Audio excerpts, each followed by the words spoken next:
오늘 우리에게 주신 하나님의 말씀은 이사야서 19장 22절, 호세아서 6장 1절의 말씀입니다. 저희가 이해를 돕기 위하여 이사야서 19장을 1절부터 다 함께 읽었습니다. 여러분 어떠신가요? 하도 오래전에 해서 말씀을 읽을 때 다 기억나십니까? 사실 이 19장은 매우 중요한 장이라서 여러 차례 했습니다. 그 중에서 아마 학자들이 가장 관심을 끄는 장면은 애국과 아수르와 그리고 시온에 이르는 대로가 펼쳐질 것이다. 하나님께서 내 백성들이라고 그렇게 칭하실 것이다. 그리고 5 성읍이 있는데 그 변방에 기둥이 있어서 하나님의 영원한 증거가 될 것이다 라는 말씀이 사실 이 19장에서는 가장 학자들의 관심을 가지고 있는 구절입니다. 그러나 오늘은 이 19장 중에서 우리가 신앙생활을 할 때는 사실 19장 22절처럼 그렇게 우리 신앙의 삶에 중요한 부분이 없을 줄 압니다. 저도 이 19장 22절을 너무너무 사랑하는 말씀입니다. 오늘의 제목을 다 함께 읽어보겠습니다. 들으시고 돌아오도록 치실지라도 고쳐주실 여호와 하나님. 아멘. 사실 우리가 이 말씀은 이미 이 말씀을 모르는 사람도 기본적으로 알고 있습니다. 이사야서 19장 22절 여호와께서 애굽을 치실지라도 치시고는 고치실 것이요 그들이 여호와께로 돌아올 것이라 여호와께서 그들의 간구함을 들으시고 그들을 고쳐주시리라. 여호와께서 치실지라도 치시고는 다시 고쳐주시는 분이라는 이 사실은 우리로 하여금 언제나 잘못이 있고 또 하나님이 무서울 때라도 다시금 돌아올 수 있는 자리를 마련해 줍니다. 저는 이런 경험이 많이 있습니다. 여러분은 어떠신가요? 이런 경험이 없으셨습니까? 우리 어렸을 때는 엄마에게 야단을 많이 맞은 애들은 잘못을 저지르고 나면 저기서 엄마의 날카로운 소리만 들려도 확 도망갑니다. 얼마나 잽싼지요. 그런데 엄마의 사랑을 많이 받은 아이는 엄마한테 혼날 때도 엄마 치마 쪽으로 다가섭니다. 그리고 다리를 붙잡고 엉엉 웁니다. 엄마가 야단을 치다가도 불쌍해서 어찌할 줄을 모르는 모습을 자주 접하게 되죠. 여러분은 어떤 부류에 속했습니까? 사실은 우리가 회개를 할 수 있는 것은 기본적으로 하나님의 인자하심과 사랑을 믿기 때문이고 우리가 믿거나 말거나 우리가 경험했거나 경험하지 않거나 하나님의 그 사랑하심이 인애가 자비가 우리의 잘못을 덮고도 남을 정도로 그렇게 크기 때문입니다. 우리가 신앙생활을 할 때도 마찬가지입니다. 가끔 이런 이야기를 듣습니다. 저도 신앙생활을 평신도로서 오래 했습니다. 그런데 가끔은 이런 얘기를 많이 듣죠. 대신방을 받아서 담임 목사님이 오시게 되면 그러면 함께 있었던 사람이 그런 말을 하는 것을 꼭 듣게 되죠. 아유, 큰 목사님이 오시게 되면 떨려요. 왜냐하면 들어오시게 되면 다 우리의 잘못을 깨트려 볼 것 같아가지고 겁납니다. 이렇게 이야기하시는 분이 꼭 있습니다. 여러분은 어떠십니까? 신방을 받으실 때 두려운 마음이 먼저 앞섭니까? 내 잘못이 하나님 앞에 낱낱이 필름처럼 목사님께 펼쳐 보이는 게 부끄러워서 걱정이 되십니까? 그런 분들이 있다면 걱정하지 마세요라고 저는 이야기하고 싶습니다. 오늘 이사야서 19장 22절에 이렇게 주님이 말씀해 주십니다. 다 함께 읽어보겠습니다. 여호와께서 애굽을 치실지라도 치시고는 고치실 것이요 그들이 여호와께로 돌아올 것이라 여호와께서 그들의 간구함을 들으시고 그들을 고쳐주시리라. 표준세 번역으로도 다 함께 읽어보겠습니다. 주께서 이집트를 치시겠으나 치시고 나서는 곧바로 어루만져 낫게 하실 것이므로 그들이 주께로 돌아오고 주께서는 그들의 간구를 들으시고 그들을 고쳐주실 것이다. 아멘. 여기서 특별히 제 눈을 사로잡는 표준세 번역의 번역은 곧바로입니다. 치시고 나서는 어떻게 하신다고요? 곧바로 어루만져 낫게 하실 것이므로. 이것이 저는 이 표준세 번역을 읽으면 특별히 마음에 와닿습니다. 하나님의 마음을 너무 잘 번역해 놓았습니다. 하나님은 혼내시는 걸 목적으로 하십니까? 아니요, 그렇지 않습니다. 도로 낫게 하실 것이고 고쳐주실 것을 전제로 해서 주께로 돌아오게 하고 그들의 간구를 들으시기를 원하시고 계신다는 것이 주된 목적입니다. 그렇기 때문에 우리의 잘못이 있으면 빨리 주께 돌아가십시오. 이제 연말이 다 갑니다. 그러면 우리가 늘 하는 것이 있죠. 올 한 해가 다 가기 전에 우리의 잘못들을 회개하면서 하나님께 용서를 구하고 새로운 소망을 담아서 새해 어떤 기대를 가지고 맞이할 수 있을까라고 하면서 기도 제목들을 정리하게 됩니다. 이제 얼마 남지 않았습니다. 저는 이때처럼 기회가 있을 때 빨리 하나님께 돌아갈 준비를 하는 것이 우리 남은 시간을 정리하는 가장 빠른 지름길이라고 보고 있습니다. 그런데 오늘 이사야서 19장 22절의 말씀 말고도 성경에는 이런 말씀이 아주 곳곳에 많이 나오게 됩니다. 가장 대표적인 것이 무엇일까요? 호세아서 6장은 그야말로 모든 학자들이 회개하면 제일 먼저 떠오르는 것이 바로 호세아서일 겁니다. 왜냐하면 제가 늘 이야기하듯이 호세아서는 12 소선지서의 제일 첫 번째 선지서입니다.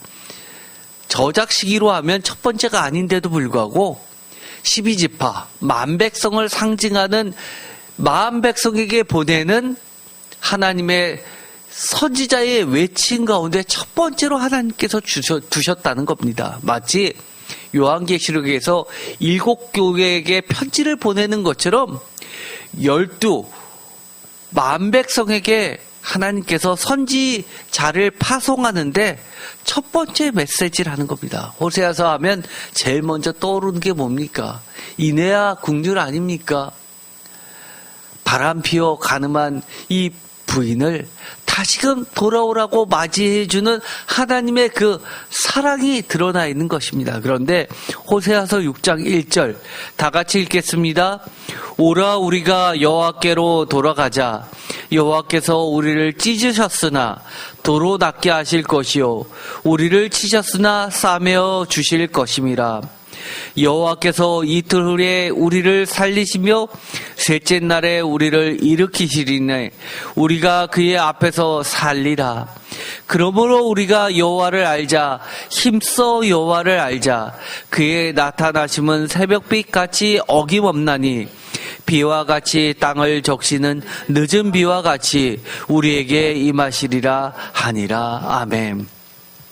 사실 구약학자들과 신약학자들 모두에게 특히 성서를 전공한 성서학자들은 이 호세아서 6장 1절과 2절을 매우 중요시 여깁니다. 특별히 2절에 보면 여호와께서 이틀 후에 우리를 살리시며 셋째 날에 우리를 일으키시리니 우리가 그의 앞에서 살리라라는 이 구절은 구약 전체를 통틀어서 예수 그리스도의 부활을 가장 적나라하게 명확하게 명시한 구절이라고 뽑고 있는 세 손가락 안에 뽑히는 구절 중에 하나이기 때문입니다. 그 정도로 중요합니다. 또 뭐가 있죠? 예를 들어서 요나서 같은 것도 해당할 수 있습니다.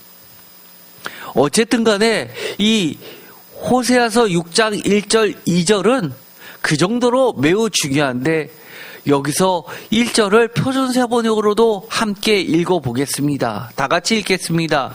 이제 주께로 돌아가자. 주께서 우리를 찢으셨으나 다시 싸매어 주시고 우리에게 상처를 내셨으나 다시 아물게 하신다. 아멘.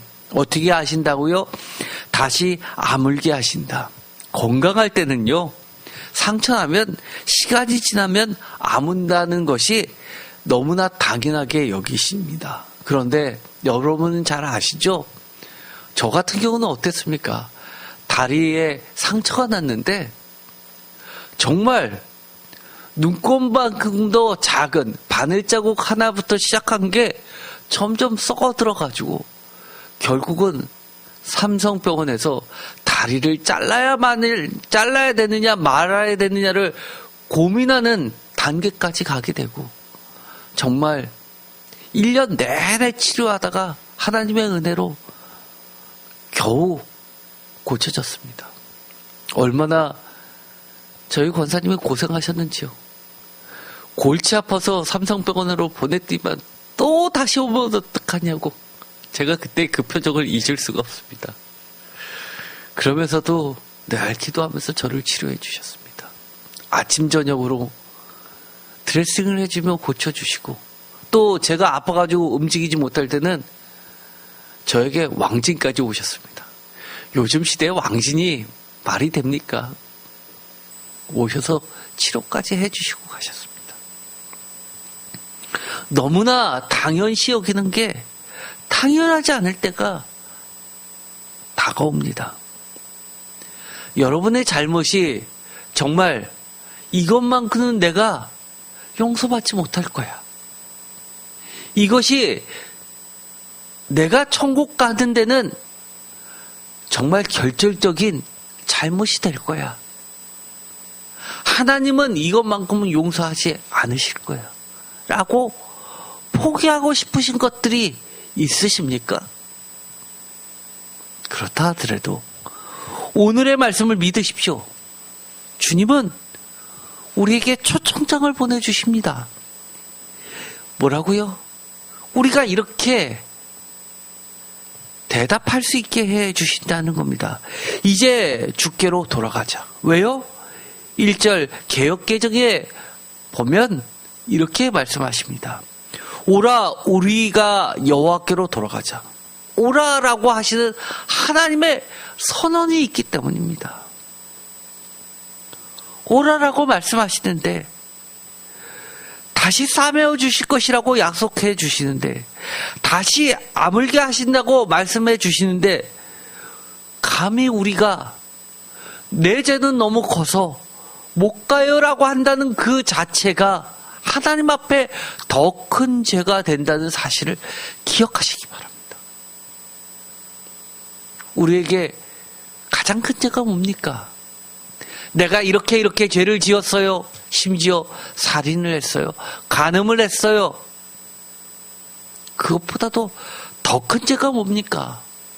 하나님께서 오라 하는데도 가지 않는 죄입니다. 세상 사람들은 이해 못하죠. 그러나 이것이 하나님의 법입니다.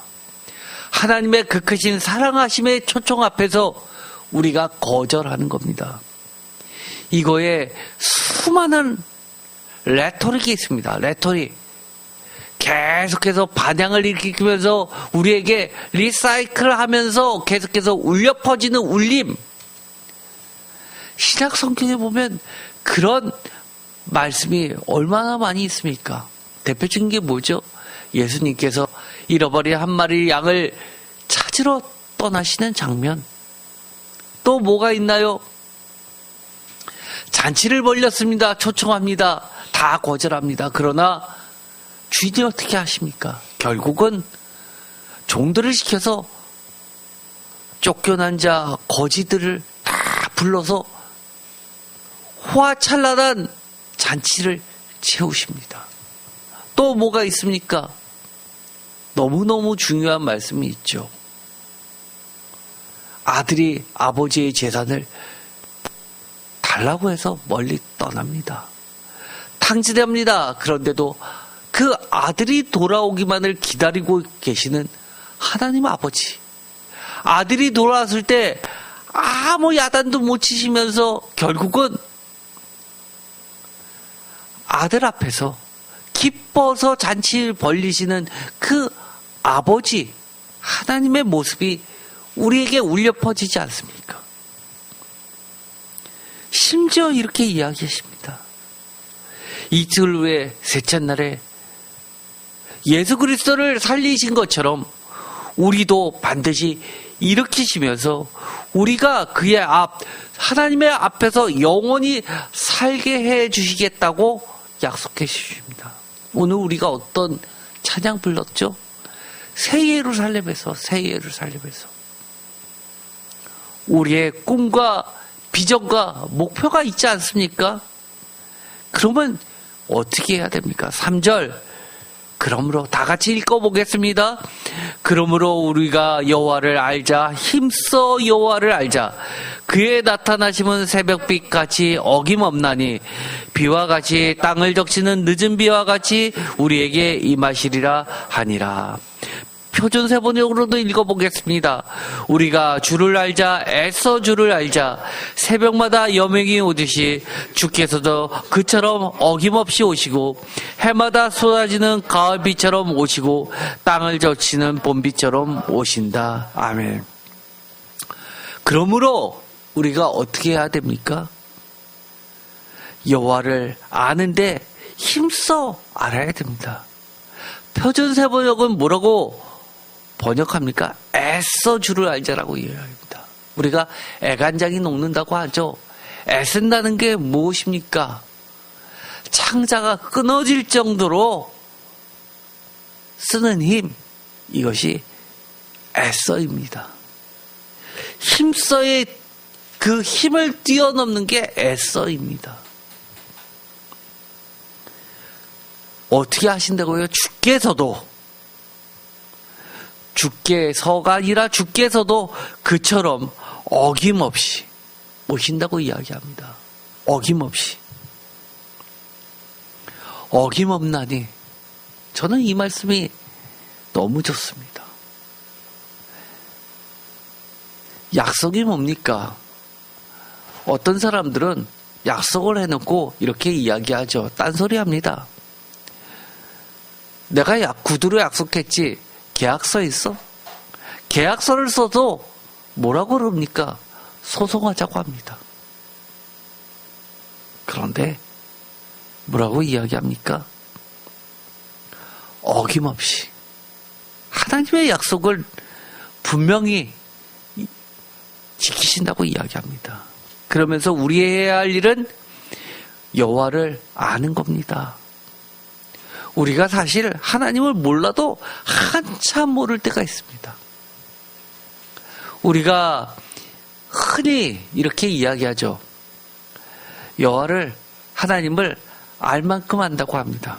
그런데 정말 아는지 정말 모르는지 이 질문 하나만 해보면 금방 판결음 납니다.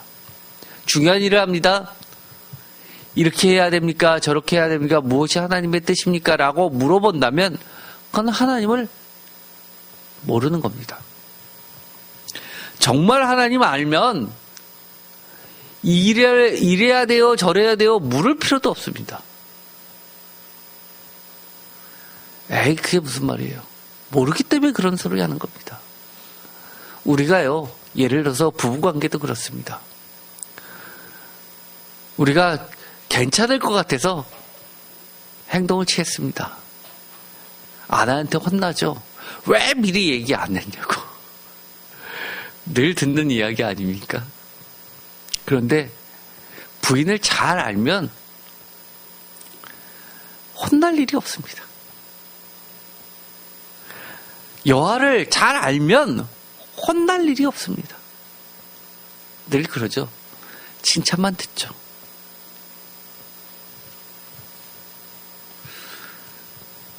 제가 아주 좋아하는 말씀, 늘 하는 말씀이 있습니다. 이 길이 맞아요? 저 길이 맞아요? 이 길로 가야 됩니까? 저 길로 가야 됩니까? 제가 어저께 뉴스를 보는데 깜짝 놀랐습니다. 요즘 Z세대에서 불티나게 유행하는 게 점이랍니다. 인터넷 점. 어마어마하답니다.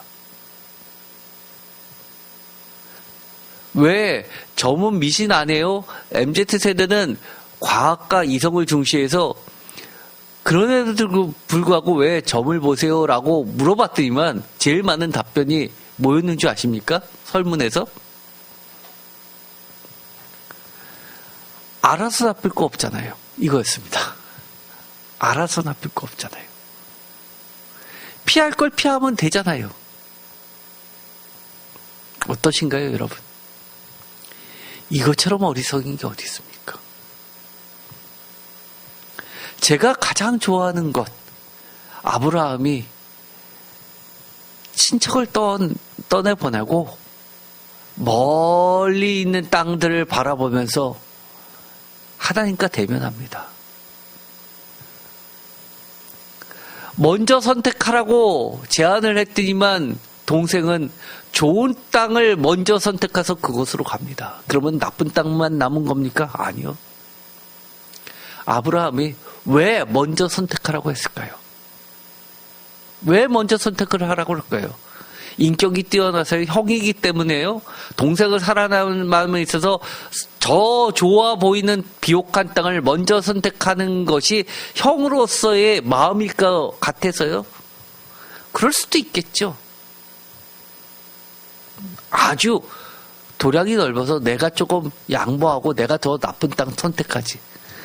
그렇게 볼 수도 있지만 저는 이렇게 봅니다. 어디든 하나님과 함께하는 곳이 가장 좋은 땅이다. 하나님이 나타나셨습니까? 나타나셨습니다. 그리고 뭐라고 합니까? 좌우를 둘러봐라 라고 하면서 내가 내 발로 밟는 거기 모두를 너에게 주겠다고 이야기하십니다. 하나님과 함께하는 곳이 길입니다. 하나님이 가시는 길이 내가 걸어가야 할 길입니다. 우리가 여호와를 알자라고 할 때 힘써 여호와를 알기 바랍니다. 어떻게 하면 여호와를 힘써 알 수 있습니까? 세상의 전문가를 쫓아가서 알 수 있을까요? 하나님의 말씀을 힘써 배우십시오. 하나님의 말씀을 힘써 읽으십시오. 내가 혼자 읽으면 다 안다고요? 그런 교본이 어디 있습니까? 저도 모르는데요.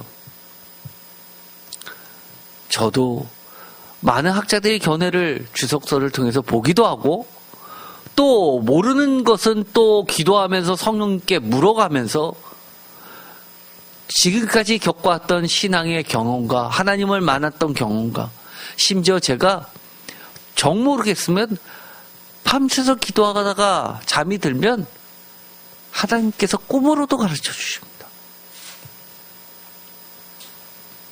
여러분은 여호와를 아는데 얼마나 힘쓰십니까?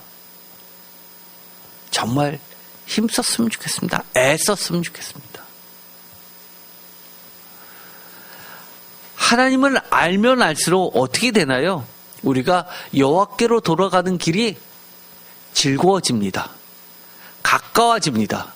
구원이 그만큼 빨라집니다. 문제 해결, 하나님 만나면 해결됩니다. 제가 너무너무 좋아하는 구절이 있습니다. 아마 이것은 제가 청년 때 이 말씀을 읽고 나서 제 인생에 굉장히 큰 교훈이 됐고 청년 때부터 저는 늘 이런 태도를 취하게 된 부분이 있습니다. 바로 다윗의 사건이었습니다. 사무엘하 24장을 보면은요, 인구조사 이야기가 나옵니다. 여러분들 잘 아시겠지만 이스라엘 백성들을 계수하는 민수기, 그것은 왜 숫자를 셉니까? 하나님의 백성을 셀 때는 전쟁을 예비하는 하나님의 군대 정렬입니다. 그래서 백성을 수를 세는 것은 함부로 세지 않습니다. 하나님께서 명령하실 때만 셌습니다. 그런데 다윗이 갑자기 나라를 왕성하게 기틀을 만들고 나니까 튼튼하게 정비를 하고 싶어서 최측근 요압 장군에게, 군사령관에게 인구조사를 시킵니다. 그러자 사무엘하 24장 3절 요압이 반대를 하죠.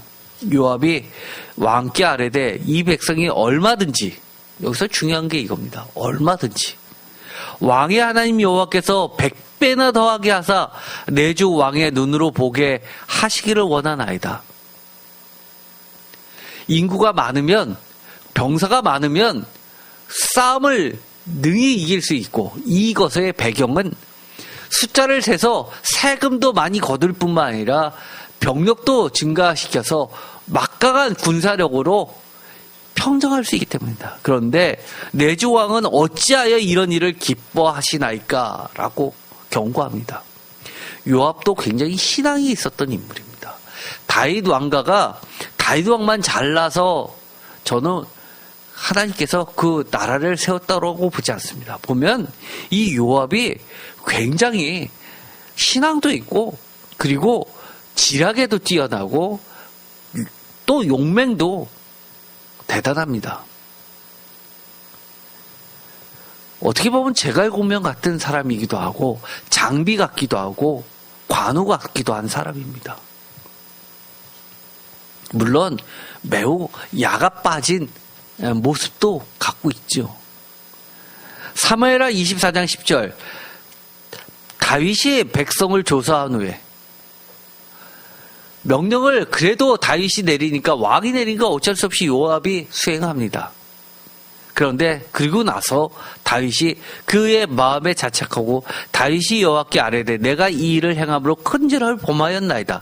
여호와여 이제 간구하오나니 종의 죄를 사하여 주옵소서. 내가 심히 미련하게 행하였나이다 아니라.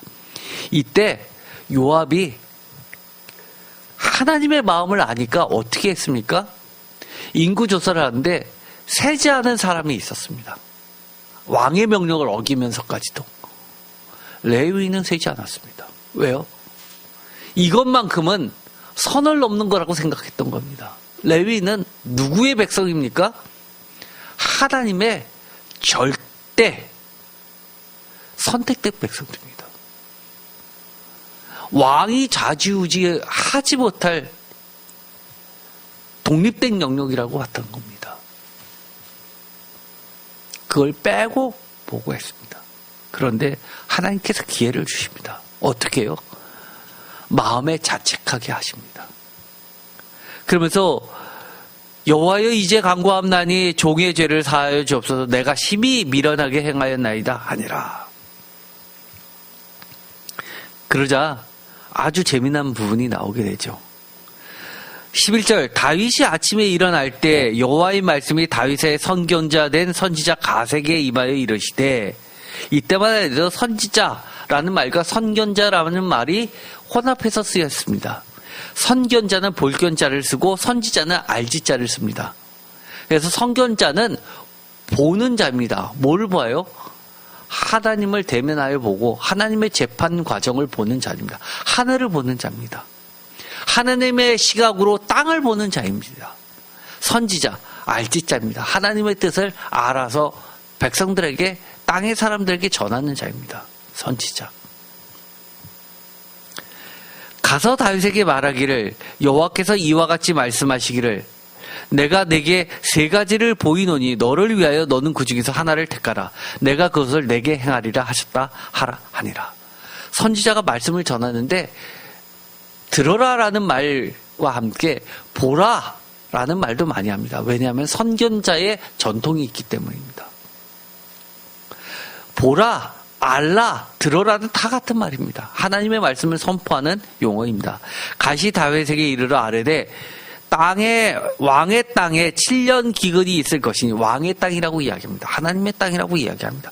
네가 너의 땅인 것처럼 생각해서 백성들을 계수했다면 그래, 너의 땅 해.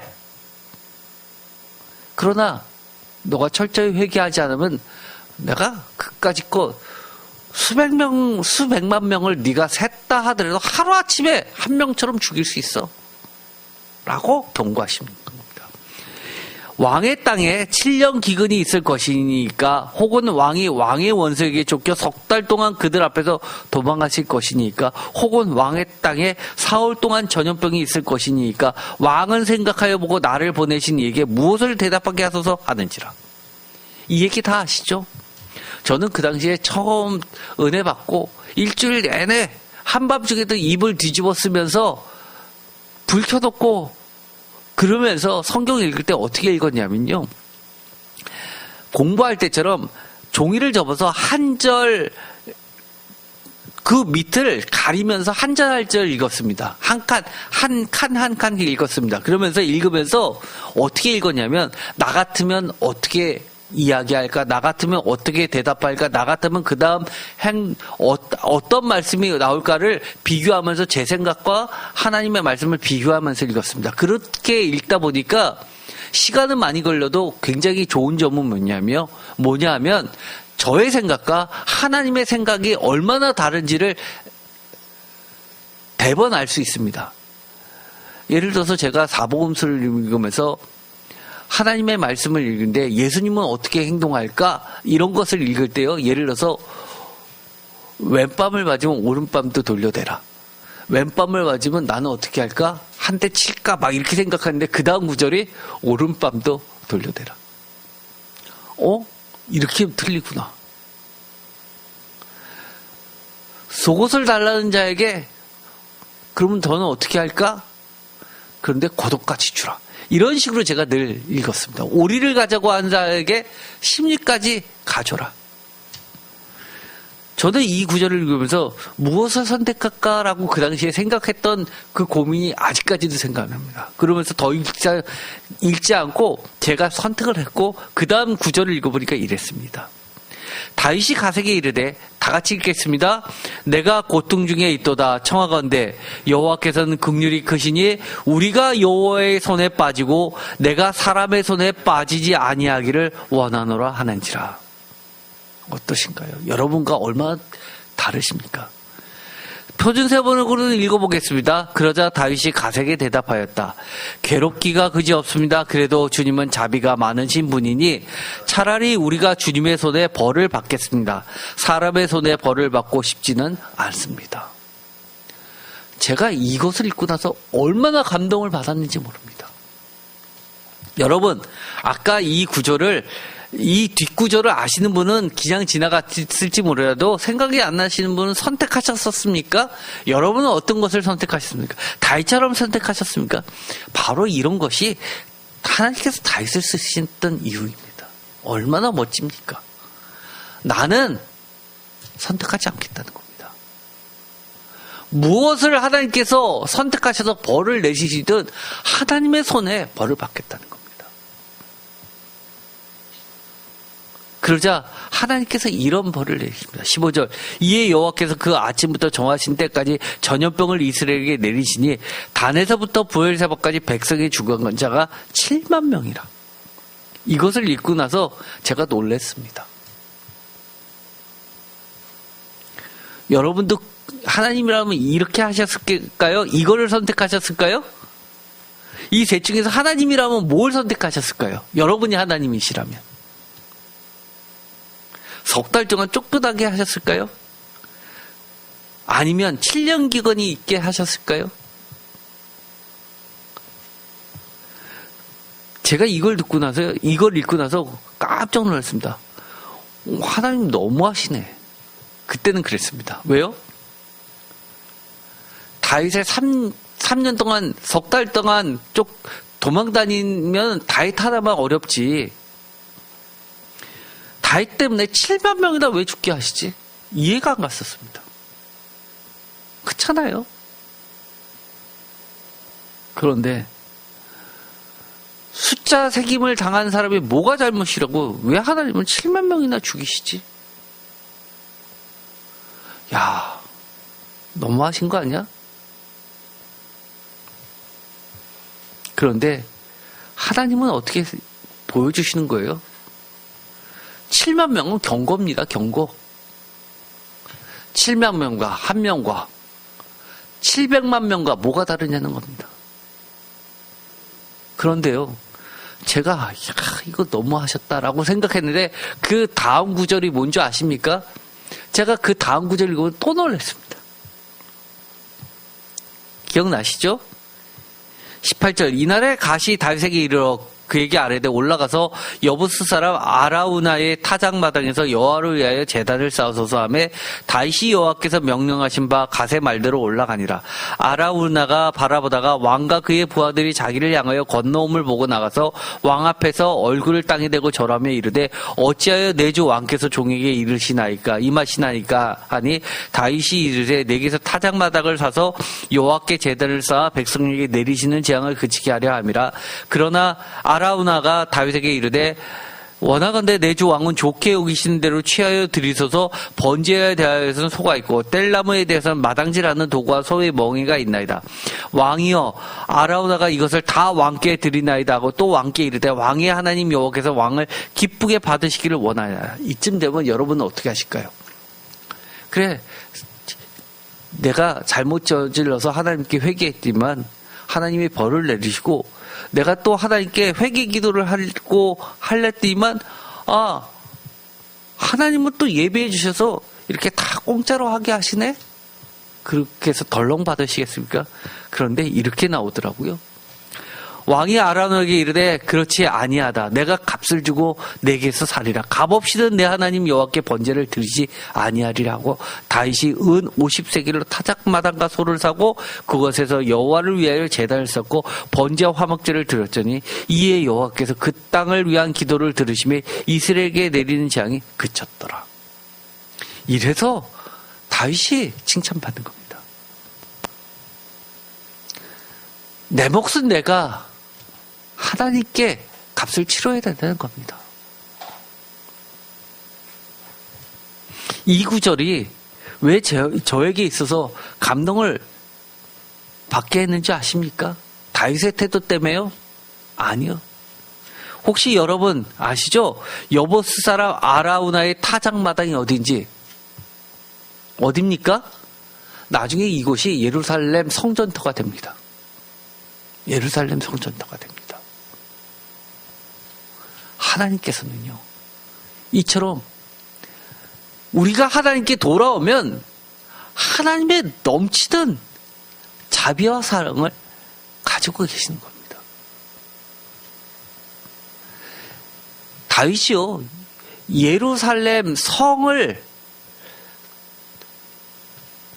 자신의 성으로 삼지 않았더라면 다윗이 그렇게 막강한 군사력을 땅을 넓힐 수 있었을까요? 불가능합니다. 왜요? 거기가 요새이기 때문입니다. 요새이기 때문에. 어느 정도로 요새요? 로마가 예루살렘을 침공할 때 티투스가 사실은 황제가 된 배경에는 로마에서 가장 골치 아팠던 전쟁 몇 개가 있었습니다. 로마에서 황제가 되려면 원로원의 추대를 받아야 되는데 그 추대를 받으면 군사적으로 큰 공을 세워야 됩니다. 그런데 심지어 6개월 동안 싸움을 하는데 함락시키지 못했었던 그 예루살렘 성을 함락시키는 데 성공합니다. 그래서 황제가 됩니다. 원로원으로부터 추앙을 받죠. 그 정도로 요새입니다. 어떻게 해서 점령할 수 있었냐? 예루살렘 그 성전의 높이만큼 토성을 쌓아서 높이를 올려가지고 그래서 공성대를 설치해서 그래서 함락시킵니다. 그 전까지는 무너뜨리지 못했죠. 그 정도의 요새입니다.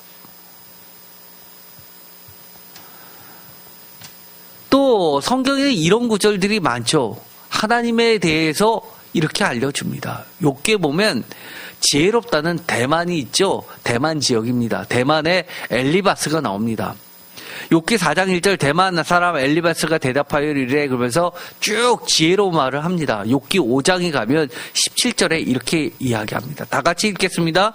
볼지어다 하나님께 징계받는 자에게는 복이 있나니 그런즉 너는 젖는 자의 징계를 없인 여기지 말지니라. 하나님은 아프게 하시다가 싸매시며 상하게 하시다가 그의 손으로 고치시다니. 아멘. 어떠신가요? 너무 멋지지 않습니까? 뭐라고요?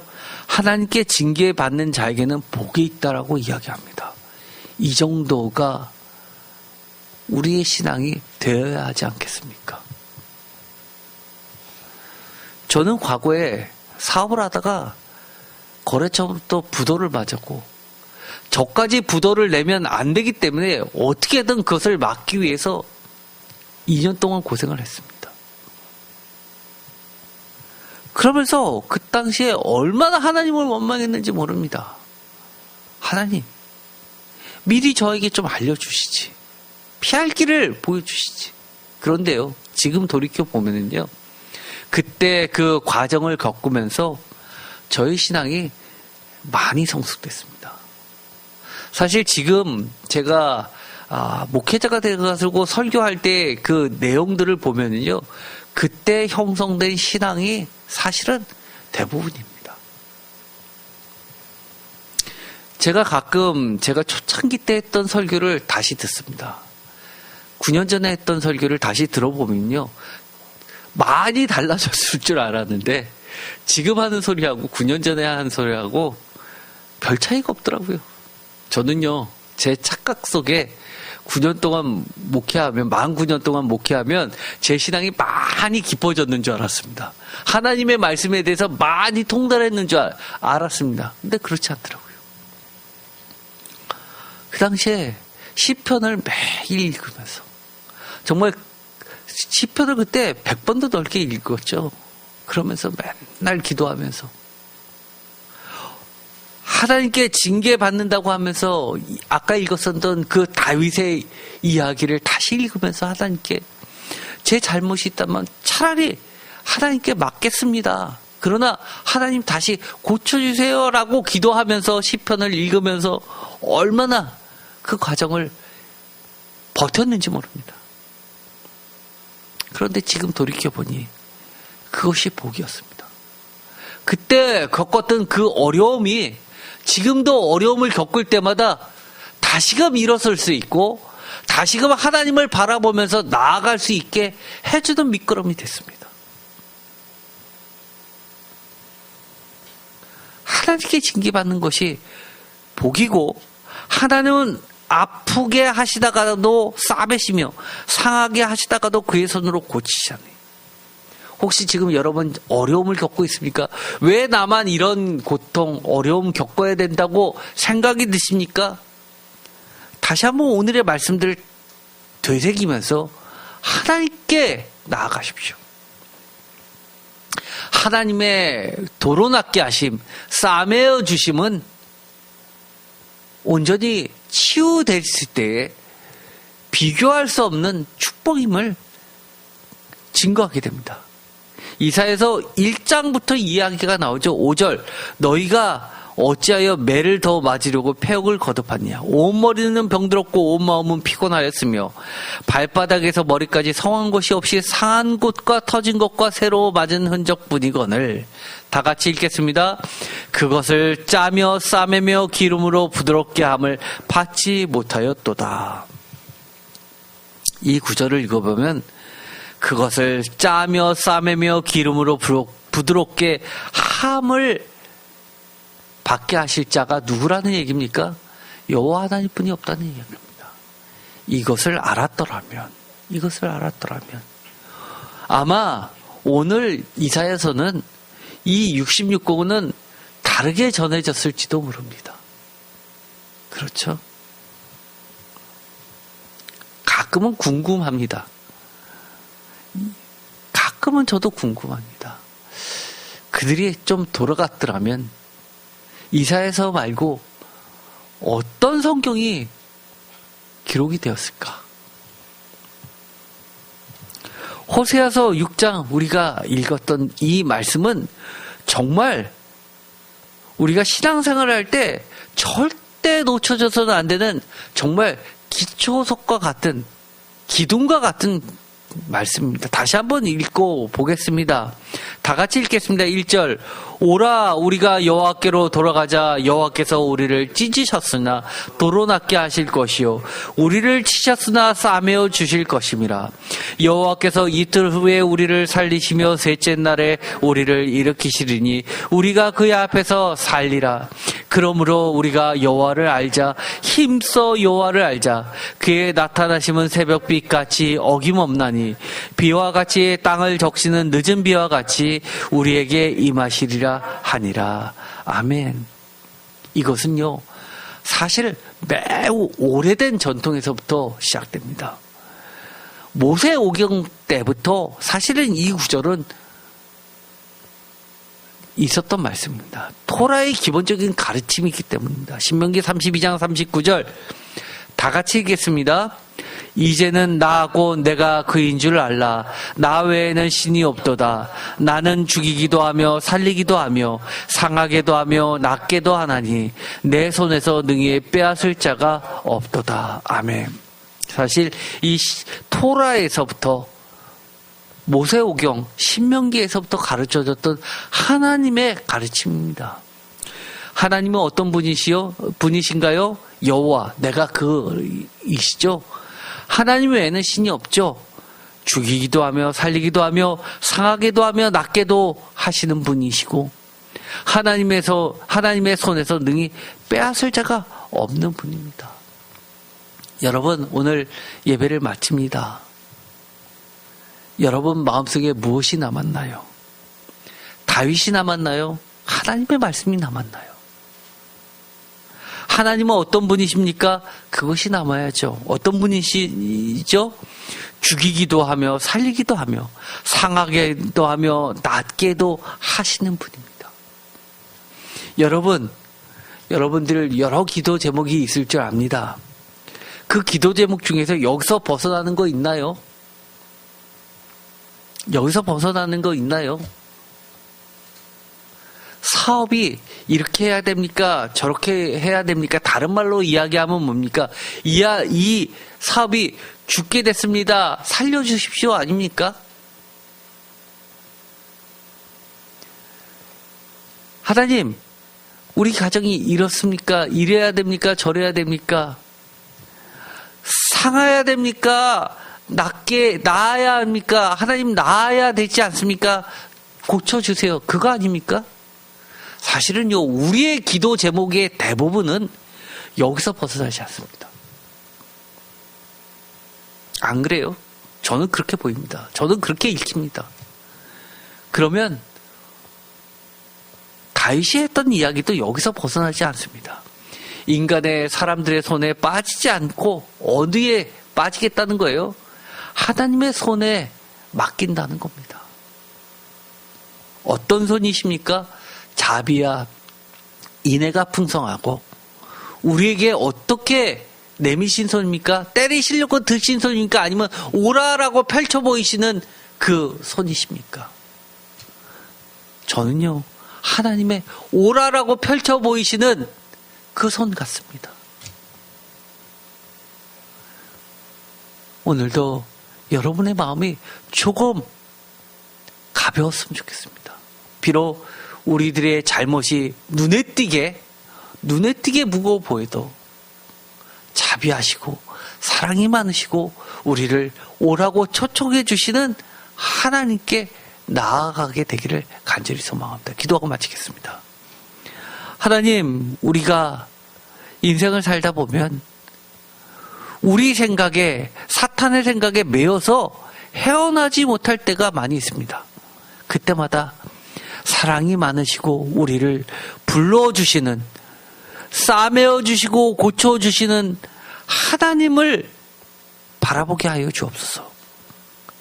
우리의 죄가 너무나 주홍빛 같을지라도 주께로 돌아가게 하여 주옵소서.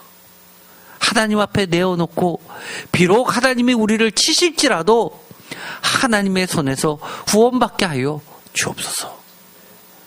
우리의 많은 기도 제목이 있습니다. 사실을 알고 보면 다 같이 살려달라는 겁니다. 하나님, 우리를 고쳐주시고 낫게 해주시고 주님 앞에 살게 하여 주옵소서.